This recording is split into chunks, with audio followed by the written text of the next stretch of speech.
শ্রেয়া ঘোষাল। এই নামটি কারোরই অজানা নয়। ভারতীয় এই গায়িকা তার কণ্ঠস্বর এবং বহুমুখিতার জন্য বিখ্যাত। তিনি ভারতের অন্যতম প্রভাবশালী এবং প্রশংসিত গায়িকা।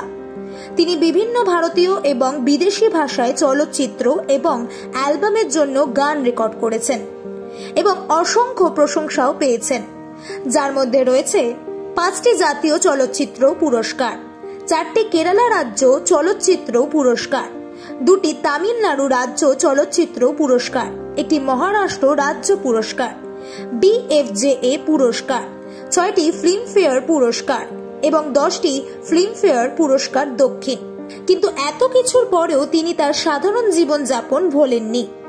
দোলের দিন সপরিবারে দোল খেললেন আমাদের গীতিবিদ্যার রানী শ্রেয়া ঘোষাল।